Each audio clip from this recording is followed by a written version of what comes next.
Hello student, good morning. आज अपन इस video के अंदर सेकंड वीडियो अपने इस थर्ड चैप्टर का, ये अपने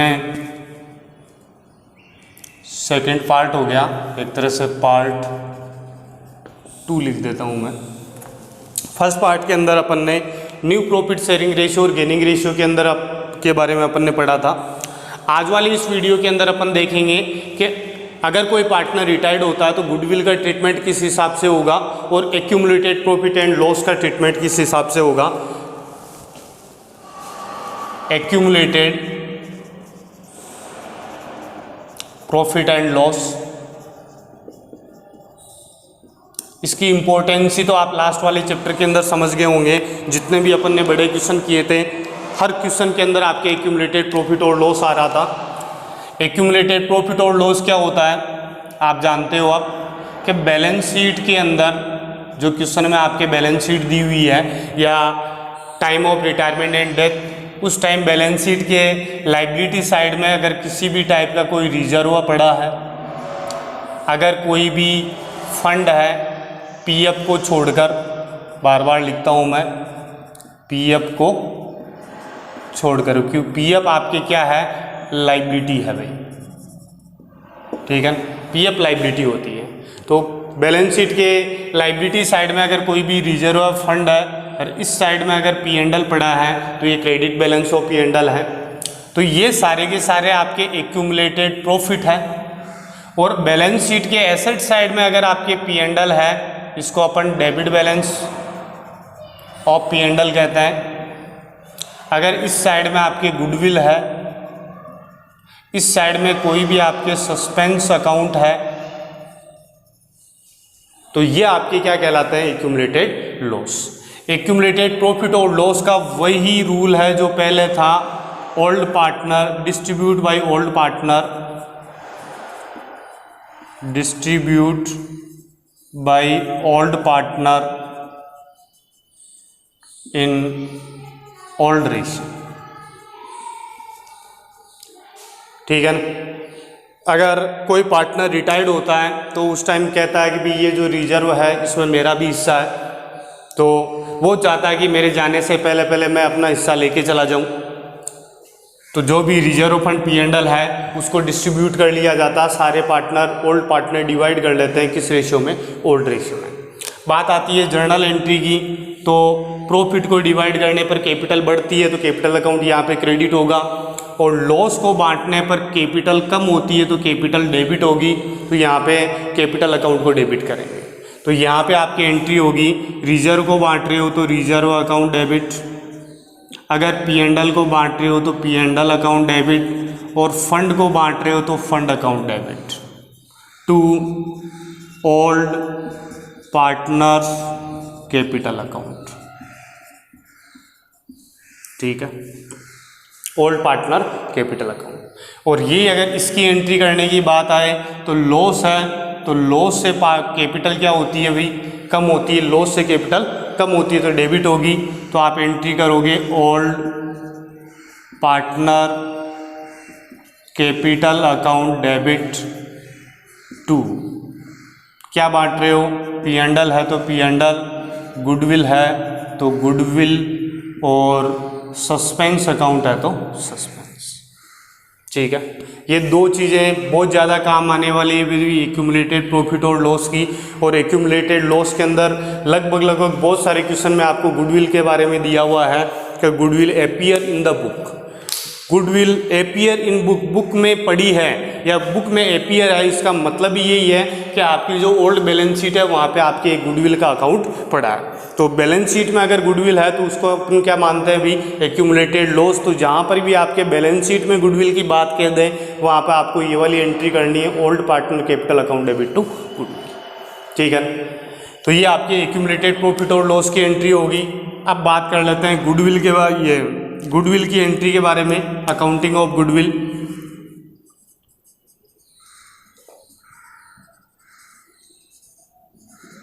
गुडविल का वैल्यूएशन होने के बाद जब पार्टनर रिटायरमेंट लेता है तो ये चाहता है कि मैं गुडविल का पैसा लेके जाऊंगा। आपको याद हो तो अगर कोई नया पार्टनर आता है तो उससे अपन दो दो बार पैसे मंगाते हैं, एक तो अपन कैपिटल का पैसा मंगाते हैं और एक पैसा मंगाते हैं अपन गुडविल का। यानी कि अगर कोई पार्टनर नया आता है तो गुडविल लेकर आता है, गुडविल का पैसा लेके आता है, और अगर कोई पार्टनर जाता है तो गुडविल का पैसा लेके जाता है। ठीक है, अगर कोई पार्टनर आता है तो गुडविल की अमाउंट को ओल्ड पार्टनर डिवाइड करते हैं। ठीक है, न्यू लेके आता है और ओल्ड लेते हैं, लेकिन रिटायरमेंट के ऊपर बाकी बचे हुए पार्टनर गुडविल का पैसा देंगे किसको? जाने वाले पार्टनर को।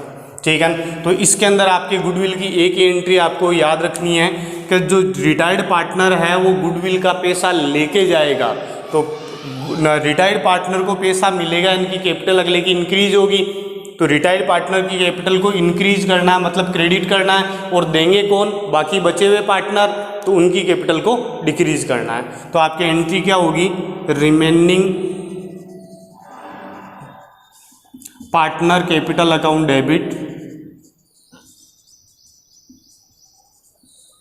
Remaining partner capital account debit to outgoing partner capital account. ठीक है, ये एक ही एंट्री आपको याद रखनी है, और ये एंट्री आपकी किस रेशियो के अंदर होगी भाई? ये आपकी एंट्री होगी गेनिंग रेशियो में। एडमिशन वाले टाइम गुडविल की एंट्री किस रेशियो में होती है? सेक्रीफाई रेशियो में। और यहाँ पर जो ये एंट्री होगी ये किस रेशियो में होगी? Gaining ratio. ठीक है, तो गुडविल के ट्रीटमेंट करने पर ही गेनिंग रेशियो आपके काम आता है, इसके अलावा गेनिंग रेशियो कहीं पर भी काम में नहीं आता है। सेक्रीफाई रेशियो भी एडमिशन के टाइम में गुडविल के ट्रीटमेंट करने पर ही काम में आता है, इसके अलावा सेक्रीफाई रेशियो काम में नहीं आता है। ठीक है, तो ये दो एंट्रियाँ अभी दो टॉपिक की एंट्रियाँ हैं। एक्यूमुलेटेड प्रॉफिट और लॉस अगर डिस्ट्रीब्यूट करते हो तो आपकी एंट्री ये हो जाएगी। ये एंट्री आपके ओल्ड रेशियो में होनी है, और ये एंट्री किस रेशियो के अंदर होनी है? गेनिंग रेशियो के अंदर होती है। ठीक है, अब गेनिंग रेशियो से एक थ्योरी का क्वेश्चन भी अपन कर लेते हैं कि गेनिंग रेशियो और सेक्रीफाई रेशियो के अंदर क्या डिफरेंस है। ठीक है, डिफरेंस का आपके क्वेश्चन आता है, इसको मिटा रहा हूँ मैं। गेनिंग रेशियो और सेक्रीफाई रेशियो के अंदर क्या क्या डिफरेंस है? 4 डिफरेंस आपको कम से कम इसके याद रखना है। 4 नंबर का क्वेश्चन आ जाता है बहुत बार। तो देखो, ऐसे ही आप समझ जाओगे। इधर आपके सेक्रीफाइस रेशियो है, इधर आपके गेनिंग रेशियो है। ठीक है, सबसे पहला फॉर्मूला सेक्रीफाई रेशियो का फॉर्मूला क्या? अभी आप बोलोगे sir old ratio minus new ratio, old ratio minus new ratio.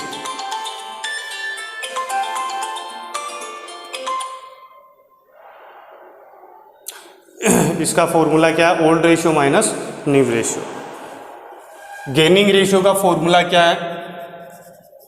New ratio minus old ratio, new minus old. ठीक है, टाइम ऑफ कैलकुलेशन कब कैलकुलेट करते हैं इसको? टाइम कब है? सेक्रीफाई रेशियो कब निकाला जाता है? At the time of admission. ठीक है, और वही गेनिंग रेशियो कब निकाला जाता है? At the time of retirement and death. ठीक है, इसका formula old ratio minus new ratio, और उसका formula new ratio minus old ratio. ठीक है, ये आपके कब निकाला जाता है? At the time of admission, admission के टाइम में, और वो कब निकाला जाता है? आपके रिटायरमेंट के टाइम के ऊपर निकाला जाता है। इसके बाद में एक है पर्पज, यानी कि सेक्रीफाई रेशियो और ओल्ड रेशियो कैलकुलेट करते क्यों, यानी कि इसका मेन पर्पज क्या है? तो देखो, इसका सेक्रीफाई रेशियो का new partner share of goodwill is divide between old partner in this ratio, और गेनिंग रेशियो का पर्पज है retirement partner share of goodwill is paid by outgoing partner in this ratio, यानी कि दोनों का जो purpose है वैसे है तो गुडविल का ही, ठीक है। लेकिन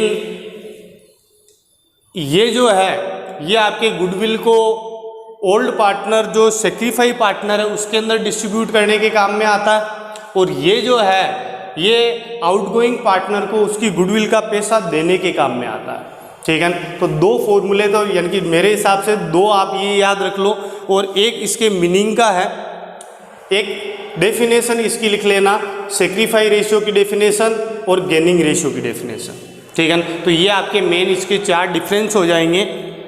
डिफरेंस के क्वेश्चन आपके 2-3 यानी कि 2-3 क्वेश्चन लगभग या तो 1 नंबर का 2 नंबर का क्वेश्चन आता है, तो उसके अंदर ये आपके एक इम्पोर्टेंट चीज़ होगी, ठीक है। अब इसके बाद में आज अपन पढ़ेंगे एक revaluation of assets and liability के बारे में। इस चैप्टर के अंदर वही रिवैल्यूएशन अकाउंट बनना है।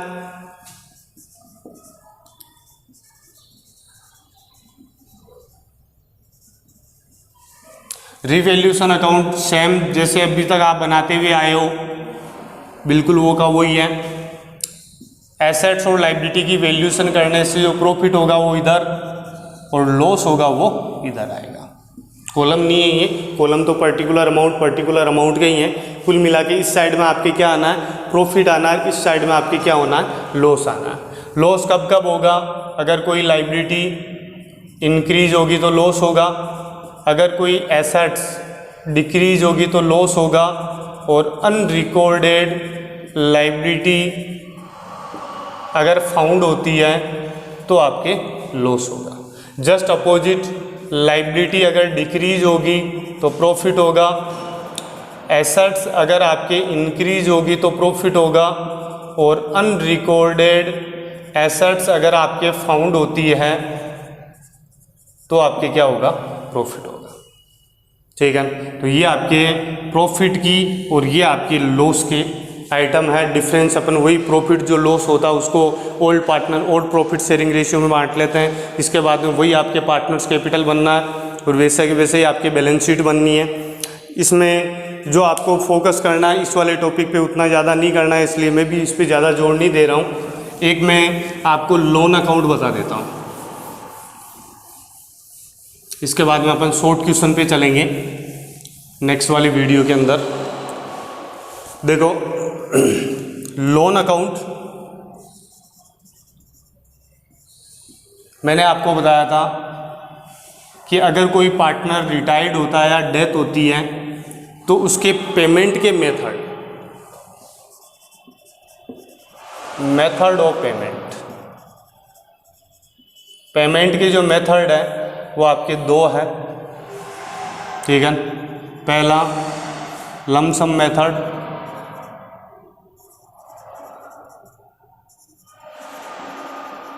मतलब एक साथ पेमेंट अगर आप करते हो तो आपकी केवल एक एंट्री पास हो जाती है, outgoing partner capital account debit, outgoing partner capital account debit to, अगर कैश में पेमेंट करते हो तो टू कैश, और चेक से पेमेंट करते हो तो टू बैंक, ठीक है। अगर आप पेमेंट कैश या चेक में नहीं करते हो, यानी कि एक साथ पेमेंट अगर आप नहीं करते हो, ठीक है, तो अपन क्या करेंगे, एक मिनट। तो एक साथ अगर पेमेंट करता है तो अपन एंट्री कर देंगे outgoing partner capital account debit to cash या बैंक। और अगर इंस्टॉलमेंट में पेमेंट करता है तो अपन 2 अकाउंट बनाते हैं, एक तो आप लोन अकाउंट बनाओगे और एक अपन बनाएंगे एन्यूटी अकाउंट, ठीक है। यानी कुल मिला के लोन अकाउंट आज अपन सीखेंगे कि अगर पार्टनर को अपन पेमेंट नहीं करके, एक तरह से अपन ये मान लेते हैं कि अगले की कैपिटल जो है वो हमारे पास है एक लोन के रूप में, ठीक है ना। अगले की कैपिटल जो है वो हमारे पास किस रूप में है, एक लोन के रूप में है। तो देखो अगले की जो कैपिटल है उसका पेमेंट तो हमने किया नहीं, कैपिटल को ट्रांसफ़र किस में कर रहे हैं, लोन में ट्रांसफ़र कर रहे हैं। तो आपकी एंट्री क्या होगी, आपकी एंट्री होगी सबसे पहली कि इसकी कैपिटल को ट्रांसफ़र किया तो कैपिटल ख़त्म, और लोन क्रिएट हो गया तो कैपिटल कम और लोन बढ़ गया, तो आपकी एंट्री होगी outgoing partner capital account debit, outgoing partner capital account debit, मतलब सी है तो सी कैपिटल अकाउंट डेबिट टू, सी के लोन में डाल दिया तो सी का लोन बढ़ गया, तो to outgoing partner loan account.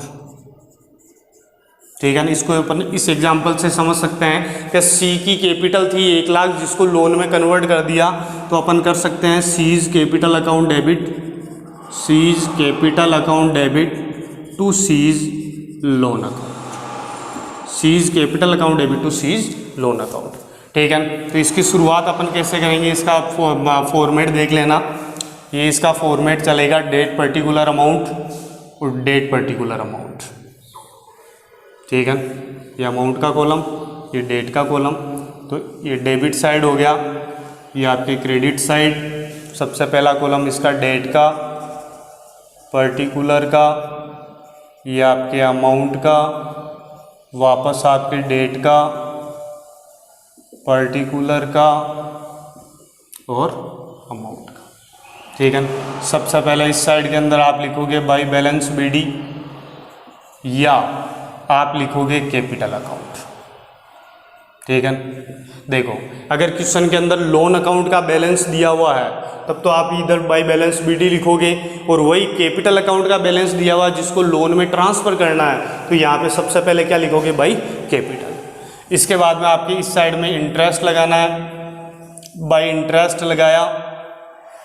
ठीक है, और इस साइड में पेमेंट करोगे तो पेमेंट आप चेक से करोगे टू बैंक, और बाकी का टू बैलेंस शीट। ठीक है, फिर अगले साल ये बैलेंस इधर आएगा तो बाई बैलेंस बीडी ब्याज लगाओगे, बाई इंटरेस्ट, और पेमेंट करोगे टू बैंक, और बाकी जो बच जाएगा टू बैलेंस सीडी। फिर ये बैलेंस इधर आएगा, बाई बैलेंस बीडी ब्याज लगाओगे, बाई इंटरेस्ट और पेमेंट करोगे टू बैंक। 2, 3 साल 4 साल लास्ट ये अकाउंट चलता है, इससे ज़्यादा बड़ा आपकी क्वेश्चन नहीं आएगा। ठीक है, सबसे पहले जितने का आपको लोन था, मान लो कि 1 लाख रुपए का लोन था, इंटरेस्ट की रेट क्वेश्चन के अंदर दी हुई होगी। अगर क्वेश्चन के अंदर जहाँ पर भी इंटरेस्ट की रेट नहीं दी हुई हो तो आप जानते हो भी साझेदारी संलेख के अभाव में यानी कि without partnership deed interest on loan कितना माना जाता है, तो 6% पर एनम माना जाता है। ये आपको अच्छी तरह से पता है, बहुत बार जानबूझ के क्वेश्चन में नहीं डालता, आपके चेक करने के लिए आपको आता है कि नहीं आता है, तो ध्यान रखना 6% पर एनम चार्ज करोगे इंटरेस्ट ऑन लोन, अगर क्वेश्चन में गिवन नहीं है तो। ठीक है, बाकी सबसे पहले बैलेंस बीडी लिखना है। अगर लोन अकाउंट का बैलेंस दे दे तो बैलेंस बीडी, कैपिटल का बैलेंस दे दे तो बाई कैपिटल। इंटरेस्ट लगाना है, इंटरेस्ट हमेशा अमाउंट यानी कि जो लोन की अमाउंट है इसी पे लगेगा। मान लो कि 10% इंटरेस्ट दिया हुआ है तो इंटरेस्ट आ जाएगा 10,000 रुपये, और पेमेंट कर दोगे। अब किस्त कितने की है, 25,000 रुपये साल की है प्लस इंटरेस्ट। ठीक है, तो 4 सालों के अंदर पेमेंट कर देंगे। अगर 20,000 रुपये की किस्त है प्लस इंटरेस्ट या विदाउट इंटरेस्ट, 2 टाइप का आता है, तो 5 साल का अकाउंट बन जाएगा, तो 3-4 साल का अकाउंट बनता है। तो सबसे पहले तो ये अगर आप फॉर्मेट अगर इसका समझ गए हो तो अपन एक एग्जांपल कर लेते हैं, उससे समझ लेंगे। सबसे पहला बाई बैलेंस बीडी, फिर इंटरेस्ट, इधर आप पेमेंट करोगे टू बैंक, इसकी टोटल की, इसमें से ये माइनस किया, बैलेंस आ गया। इस बैलेंस को ट्रांसफ़र किया इधर, इंटरेस्ट चार्ज करोगे, टोटल करोगे, और टू बैंक किस्त का पेमेंट करोगे, माइनस करोगे बैलेंस सीडी। फिर सेम प्रोसेस आगे चलनी है, बहुत इजी अकाउंट है इसका। तो देखो एक क्वेश्चन अपन कर रहे हैं इसका, एक क्वेश्चन में लिख देता हूँ तुम्हारे, इसके बाद में देखो भाई 2 क्वेश्चन आपके लिए लिखे हैं मैंने। 2 टाइप के क्वेश्चन इसके अंदर आते हैं। बैलेंस बीडी में एक मैं डेट डाल देता हूँ। डेट जो है इसके अंदर 1 जनवरी, ये जो कैपिटल की या लोन की जो डेट है ना, इन लोन अकाउंट ऑन 1 जनवरी 2010 डाल देता हूँ। इसके अंदर भी इसकी जो डेट है 1 जनवरी 2010 है। अकाउंट क्लोज 31 दिसंबर को हो रहे हैं अभी। तो देखो लोन अकाउंट यहाँ पे क्वेश्चन में दिया हुआ है कि ABC 3 पार्टनर है एक फर्म के अंदर, कैपिटल है C की कैपिटल 30,000 है, इसकी कैपिटल को किस में ट्रांसफ़र कर दिया, लोन में ट्रांसफ़र कर दिया। Payment will be done in 3 equally instalment together with interest 6% per annum. अगले को 3 साल की इक्वल इंस्टॉलमेंट में पेमेंट कर रहा है और इंटरेस्ट की रेट कितनी दी हुई है, 6% पर एनम दी हुई है। यहाँ पर डेट जो आएगी 1 जनवरी 2010 आ गई। भाई बैलेंस BD नहीं लिखेंगे भी, क्या लिखेंगे भाई, कैपिटल लिखेंगे, कितने रुपए, 30,000 रुपये। अब इंटरेस्ट कब लगता है, साल के लास्ट में। तो अकाउंट क्लोज कब होता है, 31 दिसंबर को। तो 31 दिसंबर को आप ब्याज लगाओगे, कितना परसेंट ब्याज लगाना है कि 6% लगाना है। तो 30,000 का 6%, 30,000 का 6% कितना हो गया, अभी 1,800 रुपये ब्याज के हो गए। तो टोटल आपके कितने हो गए, 31,800 रुपये हो गए। अब यहाँ पर टू बैंक पेमेंट करना है, तो इंस्टॉलमेंट का पेमेंट कब करोगे, 31 दिसंबर को ही करोगे, और बैलेंस भी कब निकालोगे, 31 दिसंबर को ही निकालोगे। अब बात बस यहीं पे आके अटकती है, टू बैंक में इंस्टॉलमेंट की अमाउंट कितनी लिखें, ठीक है। तो देखो भाई टू बैंक में अमाउंट जो अपन लिखते हैं वो 2 टाइप के क्वेश्चन आते हैं, 2 टाइप के क्वेश्चन। पहला आपके ये है कि अगर मान लो क्वेश्चन के अंदर ये बोल दे कि फाइनल पेमेंट या रिमेनिंग पेमेंट पर्टिकुलर एक ईयर में करना है, तो अपन केवल और केवल इंस्टॉलमेंट की जो क्वेश्चन में अमाउंट दी हुई है वो अमाउंट ही अपन यहाँ पे लिखते हैं, केवल वो अमाउंट। और अगर ये लाइन नहीं दी हुई है तो अपन क्या करते हैं, इंस्टॉलमेंट मनी प्लस इंटरेस्ट, और यहाँ पर केवल ओनली टू बैंक में क्या लिखना है, ओनली इंस्टॉलमेंट मनी, ठीक है। यानी कि क्वेश्चन 2 टाइप के बन गए। आपने मुझसे लोन लिया, आपने कहा सर 1 लाख रुपए चाहिए, मैंने कहा ले जा। मैंने कहा वापस कब देगा, तो आपने कहा कि सर 4 साल बाद में, या 4 सालों के, सॉरी, मैं आपको जो पेमेंट करूंगा वो आपको 4 साल में किस्तों में कर दूंगा। मतलब हर किस्त का रेट कितनी है, वैल्यू कितनी है कि 25,000 रुपये साल की किस्त, तो 4 साल में आप पेमेंट कर दोगे। तो पहले साल जैसे ही आप 25,000 रुपये देने आए तो मैंने दिमाग लगाया यार 25 4 साल में देगा तो 1 लाख रुपये हो जाएंगे, लेकिन मेरे ब्याज का क्या हुआ, ब्याज कब देगा। तो मैंने आपको पूछ लिया, मैंने कहा यार 25,000 रुपये अगर तू देगा तो इंटरेस्ट भी 4 साल में पेमेंट तो हो जाएगा, लेकिन ये तो मूलधन का ही हुआ, 1 लाख रुपए का ही पेमेंट हुआ, लेकिन ब्याज का पेमेंट तो नहीं हुआ। तो आपने कहा कि सर मैं ब्याज साथ के साथ ही दे दूंगा। आपने क्या कहा, ब्याज में किस्त के साथ ही दे दूंगा। तो पेमेंट आपने 4 साल बोला, 4 साल में अगर पूरा हो रहा है, ठीक है, तो अपन क्या कर रहे हैं कि इंस्टॉलमेंट में ब्याज को जोड़ रहे हैं। तो आप जैसे ही 25,000 रुपये देने आओगे तो मैं बोल दूंगा यार 5% 5,000 रुपये ब्याज, तो आप बोलोगे सर 25,000 किस्त प्लस ये 5,000 ब्याज, ये लो 30,000 रुपये। अगले साल आपके मूलधन कितना बचा, 75,000 ही। तो अगले साल आप जैसे 25,000 रुपये देने आओगे किस्त के, तो मैं बोल दूंगा 5% 3750 रुपये ब्याज, तो 25,000 रुपये किस्त प्लस 3750 28,750 ले लूँगा, ठीक है। फिर अगले साल 50,000 ही बचे ब्याज लोन के, तो 50,000 किस्त आ रही है, 25,000, 50,000 का 5% 2,500 रुपये ब्याज के होते हैं, तो मैं बोल दूंगा 27,500 दे दे। नेक्स्ट ईयर 25,000 की किस्त बची, तो 25,000 का 5% 1,250 रुपये ब्याज बचा, तो मैं आप जैसे आओगे तो मैं बोल दूंगा 26,250 रुपये दे दे। तो 4 सालों में मेरे पेमेंट हो गया, ठीक है। 4 सालों के अंदर कंप्लीट पेमेंट हो गया। मैंने पर्टिकुलर ये नहीं बोला, आपने अगर मान लो कि ये लाइन बोल दी कि सर 25,000 रुपये की किस्त ले लो, 3 साल तक मैं 25,000 की किस्तें दे दूंगा, और चौथे साल आपका जितना भी पेमेंट बचेगा सारा कर दूंगा, ठीक है। तो पहले साल आप 25,000 दिए, लेकिन ब्याज तो बच गया, फिर 25,000 दिए, फिर ब्याज बच गया, फिर 25,000 दिए, फिर ब्याज बच गया। चौथे साल जितना भी पेमेंट ड्यू रहेगा, 25,000 किस्त प्लस जो भी ब्याज वगैरह जितना भी ड्यू रहेगा, तो वो पेमेंट कंप्लीट कौन से साल हो जाएगा, चौथे साल। तो कहने का मतलब अगर आपके क्वेश्चन में ये वाली लाइन आ जाए, अभी रेड लाइन से आपको हाईलाइट कर रहा हूँ, ठीक है, लाइन को, पेमेंट मेड या पेड इन 4th ईयर, यानी कि रिमेनिंग पेमेंट रिमेनिंग बचा हुआ पेमेंट किसी पर्टिकुलर ईयर में पेमेंट करने के लिए बोल रहा है। रिमेनिंग बचा हुआ पेमेंट पर्टिकुलर किसी ईयर में करने के लिए बोलता है, तो अपन क्या करेंगे, ये ओनली इंस्टॉलमेंट की अमाउंट ही टू बैंक में लिखनी है। अभी अगर ये लाइन नहीं आती है तो आप क्या करोगे, इंस्टॉलमेंट प्लस इंटरेस्ट, इंस्टॉलमेंट में हमेशा ब्याज जोड़ोगे। दोनों ही क्वेश्चन को कर लेते हैं। पहले क्वेश्चन के अंदर 30,000 1800 ब्याज 31,800 हुए। टू बैंक के अंदर आप क्या लिखोगे, कब किस्त कितनी हुई, तो अगला बोल रहा है कि 30,000 को कितनी किस्तों में देगा, भी 3 बराबर किस्तों में देगा। 10,000 रुपये किस्त की वैल्यू हो गई, तो आप बोलोगे सर 10,000 रुपये तो किस्त के, प्लस ये लो 1,800 रुपये ब्याज के, तो कितने रुपए दे दिए, 11,800 रुपये। ठीक है, तो 31,800 में से 11,800 माइनस कर दोगे तो आपके बैलेंस कितना बच गया, 20,000 रुपये बच गया। अगले साल 1 जनवरी 2011 को 20,000 रुपये आपके यहाँ पे आ गए। 31 दिसंबर को ब्याज लगाओगे, वही कितना परसेंट है ब्याज, भी 6%। 20,000 का 6% कितना होता है, 1200, तो 21,200 हो गया।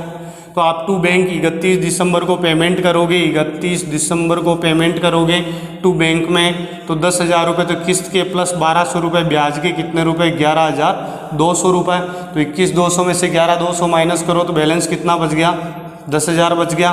टोटल आपके 21,200 रुपये। इस 10,000 को ट्रांसफ़र कर दो अगले साल, तो 1 जनवरी 2012 को ये 10,000 रुपये इधर आ गए।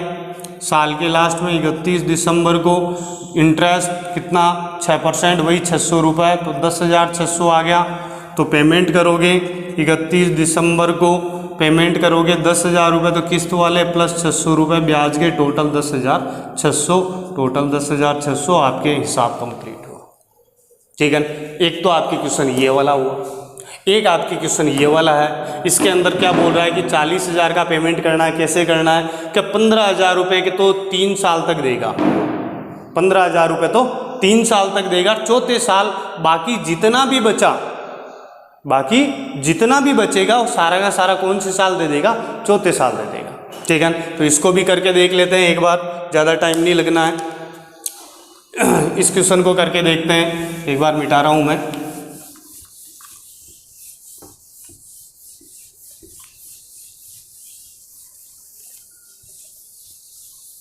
देखो, ये आपके लोन अकाउंट, इधर अमाउंट, इधर डेट पर्टिकुलर, वापस इधर की अमाउंट आ गई, इधर डेट पर्टिकुलर अमाउंट हो गया। ये कौन जा रहा है, ए जा रहा है, तो एज लोन अकाउंट। सबसे पहले किस डेट को जा रहा है, 1 जनवरी 2010 को जा रहा है, 1 जनवरी 2010। बाई बैलेंस, बीडी की जगह क्या लिखोगे आप, कैपिटल लिखोगे, तो बाई कैपिटल। साल के लास्ट में 31 दिसंबर को ब्याज लगाओगे, तो बाई इंटरेस्ट। पेमेंट करोगे तो इस साइड में करोगे आप टू बैंक, और बैलेंस बच जाएगा टू बैलेंस सीडी। ठीक है, फिर ये बैलेंस अगले साल आएगा बाई बैलेंस बीडी, कब, 1 जनवरी 2011 को। 31 दिसंबर को ब्याज लगाओगे, बाई इंटरेस्ट आ गया। पेमेंट करोगे, टू बैंक आ गया, और बैलेंस निकालोगे, टू बैलेंस सीडी आ गया। तीसरे साल इसको वापस ट्रांसफ़र करोगे 1 जनवरी 2012 को, बाई बैलेंस बीडी, ब्याज लगाओगे 31 दिसंबर को, बाई इंटरेस्ट। पेमेंट करोगे तो टू बैंक, पेमेंट कर दिया, बैलेंस निकालोगे, टू बैलेंस सीडी। 4 साल का बनाना है। चौथे साल 1 जनवरी 2013 को, बाई बैलेंस बीडी, ब्याज लगाओगे 31 दिसंबर को, बाई इंटरेस्ट। ठीक है, और पेमेंट कर दोगे जितना भी बचा हुआ सारा का सारा टू बैंक। ये सारा 31 दिसंबर का काम है अभी। ठीक है, किस्त का पेमेंट भी 31 दिसंबर, बैलेंस भी 31 दिसंबर को ही अपन निकालते हैं। ठीक है, 31 दिसंबर। तो देखो, इस क्वेश्चन में अगर अपन देखें तो हमारा सबसे पहले 1 जनवरी को बैलेंस कितना था कि 40,000 था, 10% ब्याज 4,000 लग गया, तो कितना हो गया, 44,000। पहले साल किस्त कितनी देनी है, फिक्स देनी है, 15,000 ही देनी है। ठीक है, इसमें कोई ब्याज नहीं जोड़ना है, क्योंकि बाकी रिमेनिंग पेमेंट जो बचेगा, अगर 15-15 दोगे 3 साल, तो 45,000 तो वैसे ही हो गए। ठीक है, तो ब्याज अगर जोड़ दोगे तो बहुत ज़्यादा हो जाएगा। 15,000 रुपये केवल किस्त देनी है। 44,000 में से 15,000 रुपये माइनस करो भी, आपके कितने बच गए? 29,000 रुपये बच गए। 29,000 टोटल अगर अपन करें तो 44,000 हो रहा। 29,000 अगले साल ट्रांसफ़र किए, ये 29,000 ब्याज लगा दिया 2900, तो 31,900 हो गए। किस्त वही 15,000 रुपये देनी है, भी 15,000 रुपये माइनस कर दो तो 16,900, टोटल 31,900 आ रहा। फिर 16,900 को इधर ट्रांसफ़र किए, 10% ब्याज 1690, 16, 17, 18,590 हो गए। फिर किस्त देनी है 15,000 रुपये की किस्त दे दी तो आपकी कितने? 3,590 रुपये बच गए, तो टोटल 18,590, 3,590 रुपये। फिर 10% ब्याज 359 रुपये, ठीक है। तो 3,800, 3,949 रुपये बच गए। तो ये पूरा का पूरा पेमेंट 3,949 रुपये कौन से साल हो जाएगा? चौथे साल हो जाएगा, ठीक है ना। तो एक के अंदर किस्त में ब्याज जोड़ा है, दूसरी के अंदर किस्त में ब्याज नहीं जोड़ा है। ये दो टाइप के आपके क्वेश्चन बनते हैं भाई, तो दोनों टाइप के क्वेश्चन आपको देखने हैं। तो इस वीडियो में अपन इतना ही लेंगे, बाकी का नेक्स्ट वीडियो में लेंगे। Thank you for watching.